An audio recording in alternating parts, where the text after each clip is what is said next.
Due to the controversy in the Battlefield 4 trailer and identifying which weapon the main character was using, I want to talk about the main differences between the M16 and the M4.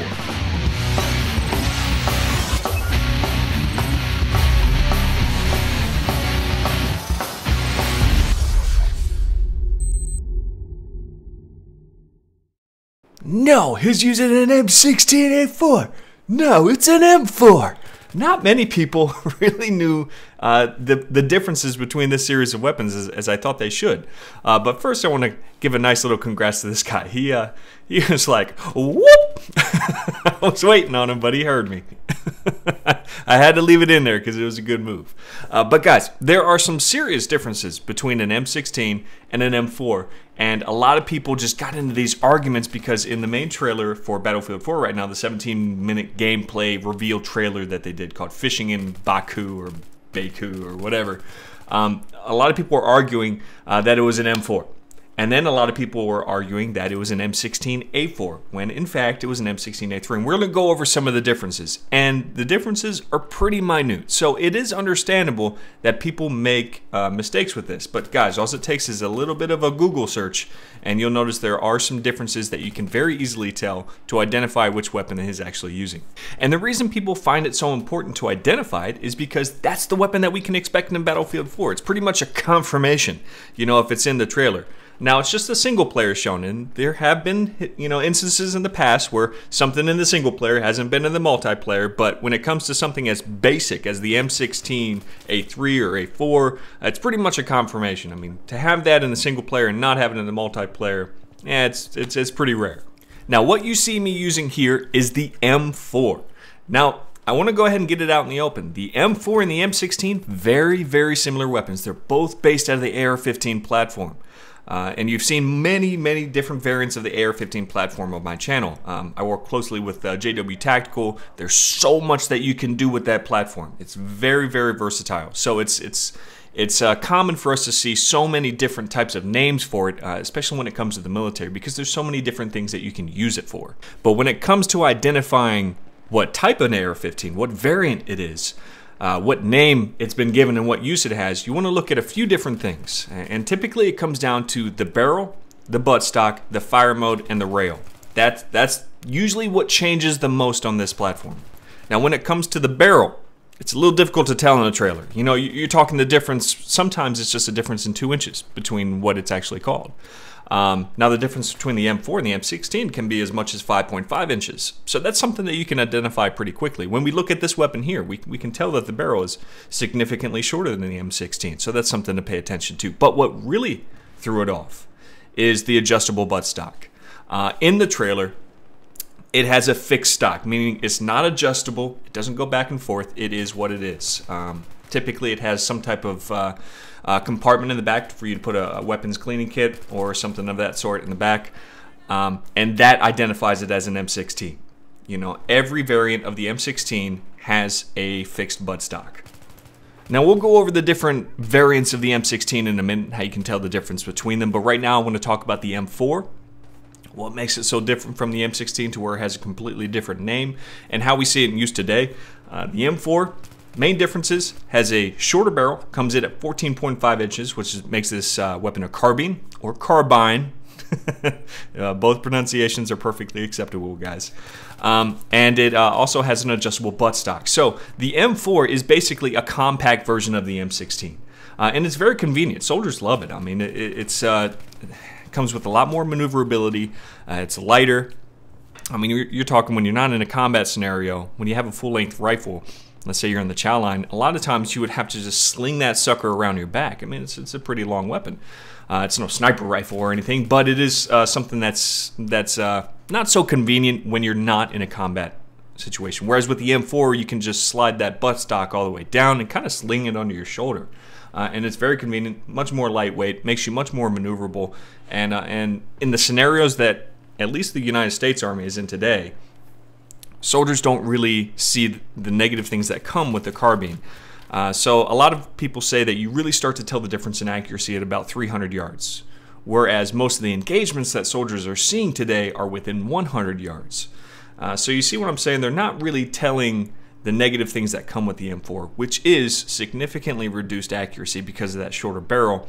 The weapon is louder because of the shorter barrel, and because the M4 actually has a shorter gas system to make it a more compact weapon. It overheats a lot faster. So for the engagements that we're in today, it's a great weapon.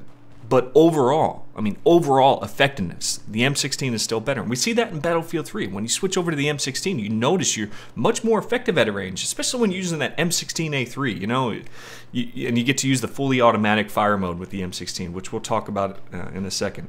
But I promise you, when it comes to the different types of engagements that you're going to see in Battlefield 3, you're going to feel much more confident with the M16 A3 rather than the M4. And it's just the way the game was built. I mean, they offer all of the drawbacks for the M4 and none of the benefits that are supposedly supposed to come with it. And it's just kind of like with the bullpup weapons. They give you increased movement speed. When aiming down the sights, it reloads a little slower, but at least they give you that benefit. And it's kind of comparable to real life, because with the bullpup weapon, it's more compact, more maneuverable because of the way it's built. But they don't offer that with the M4. So you see all of the drawbacks with the M4, none of the supposed benefits.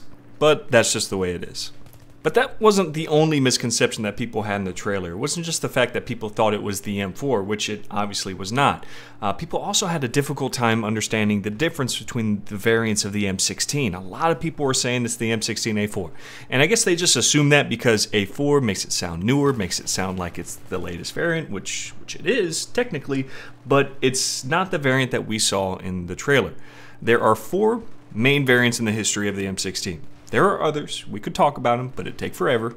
We're just going to talk about the M16 A1, the A2, the A3, and the A4. The A1 you won't see anymore. That was the very first variant of the M16. It was used during Vietnam, had some reliability issues. You won't really see that unless you're talking to a person who collects. It's not really in service in the military today. Now the A2 is very much on its way out. You may still see some units using the M16 A2. And the A1 was fully automatic. So that was a big problem because some soldiers weren't really good at using fully automatic firearms. They didn't need to use fully automatic firearms, and it resulted in a lot of wasted ammo.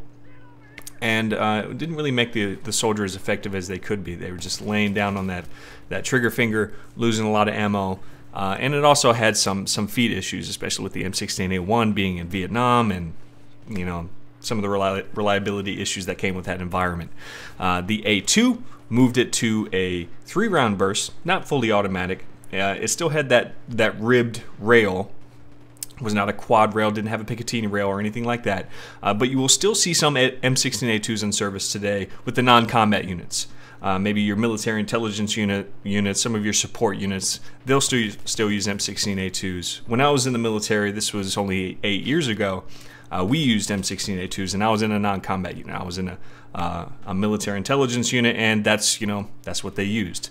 The combat units got the cool new stuff, which at the time was the M16 A3 and the A4. Now, only very specific units are going to use the M16 A3. That does have the tactical quad rail. It's very nice, very cool. You can put those cool little attachments on there that you couldn't put on with the M16 A2. And the M16 A3 is fully automatic. That's why you're only going to see it with very specific units that need that sort of thing. That are going to be in close quarters. It's a command decision whether they use that or not. And from what I understand, most units are using the M16 A4, which is not fully automatic. Moved it back to the 3-round burst. So you have both of them. That's the main difference between the M16 A3 and the M16 A4. A3, fully automatic. A4, 3-round bursts. So when we looked at the trailer, we really had to pay attention if he was using a 3-round burst weapon or a fully automatic weapon. And he added a level of difficulty to identifying that because he was burst firing the weapon. But if you paid attention to the ammo count, there are some situations in which he was not going in 3-round intervals. So he was burst firing a fully automatic weapon, which it cannot be an M16 A4. If that is the case, it makes it the M16 A3. Does that overcomplicate it? Maybe. But if you pay attention to the details, you can very specifically identify the weapon being used. And some people just overlook the details and they get it wrong. I know one of the resources that I love using is imfdb.org. They go through movies, they go through games, any entertainment product, and they try and identify the weapon being used, and just like I like to do, and most of the time they get it right. But right now they're identifying it as the M16 A4, and it's just because they skip that detail for some reason. You know, if you pay attention, you'll know the difference between it. So hopefully from now on, you guys will understand the difference between the different M16s, and when you're talking about it maybe in real life, you won't sound like such an idiot. I'm just joking. That's all I have for this video, guys. Hope you enjoyed it. Hope it taught you something. Hope it helps you identify that weapon that we can expect in Battlefield 4. This is Sergeant Merrill, out here.